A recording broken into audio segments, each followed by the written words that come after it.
It's your boy Jimmy Blue, Mr. All Access Elite Boxing, reporting live from Frisco, Texas. I'm here with Matchroom Boxing promoter Eddie Hearn. How you doing, Eddie? I'm doing good. I just landed a couple of hours ago and we're getting through this queue. And I'm excited for the show. Big show on Saturday night live on DAZN. Listen, brother, it is fight week. We just got through with the press conference. You are putting on a star-studded card. Some amazing fights. They say everything is bigger in Texas, and DAZN and Matchroom Boxing is coming out with a bang. Tell us a little bit about the fight card. Yeah, it's great. I mean, look, we're honoured to be here. Jerry Jones backed this card. We've done over 10,000 tickets. It's going to be fantastic. Of course, the main event, Mikey Garcia against Jesse Vargas. Great fight. You know, two guys. One's a 4-division world champion. One's a 2-division world champion. Something's got to give between those two guys. Cal Yafai against Roman Chocolatito Gonzalez, absolute legend of the sport for the WBA world title. Julio Cesar Rey Martinez, who's one of my new favourite fighters. Mexican star, WBC, flyweight world championship. Joseph Parker, former heavyweight champion of the world. Israel Madrimov for a world championship eliminator. Absolute stacked card from top to bottom. You know, when you began working with DAZN and began putting fight cards here in the States or even here in Texas, is this something that you envisioned as far as your, your dream? Yeah, because I've always liked to put on stacked cards. I'm a fan. You know, and I turn up to watch these fights at 4 o'clock. I want to see good fights throughout. I want to see our young fighters coming through. I want to see 50-50 matchups down the bottom. I want to see crossroads fights. I want to see heavyweight fights. I want to see Mexican fighters. You know, the Mexican fans are adding so much value and support and noise and energy to fight cards. And that's what we want on TV. You know, we want to see Mexican waves going all around the arena. We want to see atmosphere and energy. And when you put a show like this, they know they're boxing and they know this is a great card. Well, you know, it's a do or die fight. You know, Mikey Garcia is no secret. You know, he's coming almost a year layoff. He's fighting a Jesse Vargas. Jesse Vargas has fluctuated between 154, 147, has fought some of the best fighters in the world, as well as Mikey. What do you think separates the two? I think it's a 50-50 fight. You know, as the fight card gets closer, a lot of people starting to pick Jesse Vargas in this fight. And I think Mikey Garcia is really a 140-pounder, but everyone's telling him he's not a 147-pounder, so he wants to prove him wrong. You know, Jesse's fired up for this fight. He's going to have a big size advantage going in. I think it's going to be a war. I think Jesse's going to go for it. I think Mikey Garcia is stubborn. He's going to bang with him. I think it's going to be dangerous. I think you're going to get a thrilling fight. Let me ask you this, Eddie. You know, obviously, you know, you're one of the top promoters in the world. The boxing world has been buzzing, especially last weekend. Within the last 8 months, you've had titles switched over in the heavyweight division from Reese and Joshua, from Fury to Wilder. How did you assess last weekend's performance with Fury and Wilder? I thought it was a great performance from Tyson Fury. I mean, I thought Wilder was very poor, but maybe he was poor because Fury was so good. You know, he backed him up, he beat him up. You know, he won every second of every round, pretty much, and you know, it was a great fight, great performance. And you know, 3 months ago, America and Al Heyman had all the world heavyweight titles, and now they're back over the other side of the pond. So things happen in boxing, and things can change very quickly. But it's so exciting when you get a big heavyweight fight. And I thought everybody involved in that show did a great job to promote it, and it's great that everybody's talking about boxing.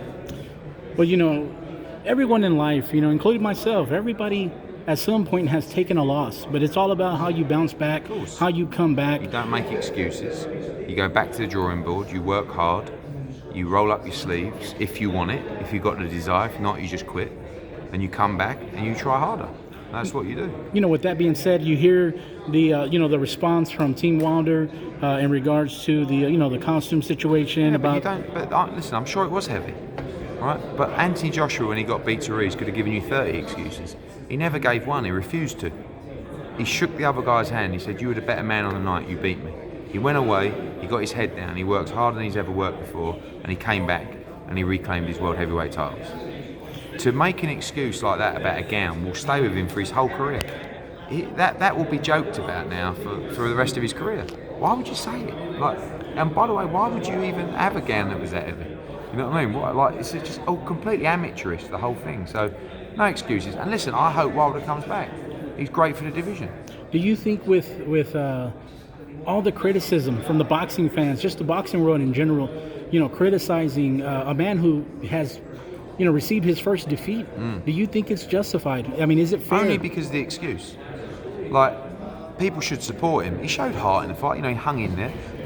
In my opinion, they should have stopped the fight a round or two early.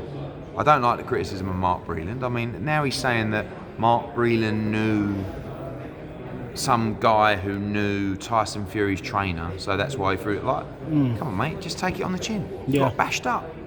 Yeah, happens in boxing. Got beat by the better man. Shake his hand. Go back to the gym, improve, and try and win. So that's what the fans will rebel against. If he would have come out and said, "Respect Tyson, you're the man. I'll get you next time." People love that shit. People don't like excuses, especially poor ones. Let me ask you this, Eddie. Which leads me into my next question. With Fury, now it leaves that opportunity in that window for a potential showdown with your fighter, Anthony Joshua. Considering that he is with Top Rank, considering that you've done business with Top Rank, Top Rank is now looking at him as a potential pay-per-view star. I mean, do you think there may be a conflict of interest considering the different platforms? No, I think there's got to be a way. The only difficulty with this is they're charging $80 for a fight. We're charging $90 a year on DAZN. So it's like, how do you get the cross-platform mix right there? Well, where there's a will, there's a way. The first thing is, let's try and get the fight made. We'll see what happens with Wilder, but it's a fight we're more than willing to go straight into. My next question is Bob Arum has recently stated in the media that he would be willing to entertain offers to sell his company, Top Rank Promotions. Would that be something that you, as a promoter, as well as your business partners, possibly DAZN, would that be something that you guys would be willing to sit down, possibly make an offer? Maybe it's going on at the moment. You never know. We could certainly, we're big enough to buy Top Rank. And they're a really good company. I think they've got great brand recognition in the US. Bob Arum's a legendary promoter, got a good team of people. The difference in the US is you never know the true numbers of what the company's making. In the UK, we have something called Companies House, and every limited company has to lodge their financial report and accounts, and it's public. Anyone can check out the finances of Matchroom Sport, Frank Warren, anyone.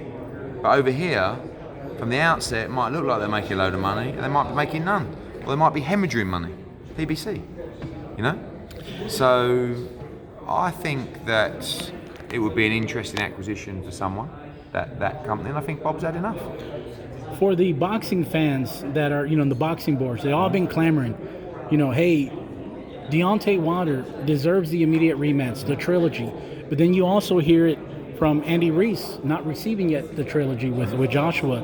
How do you compare the two? Because is it Andy fair? Reese Is it considered fair? Picked from a hat.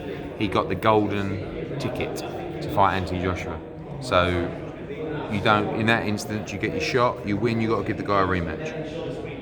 In this instance, Fury and Wilder were on a level playing field. So that's why.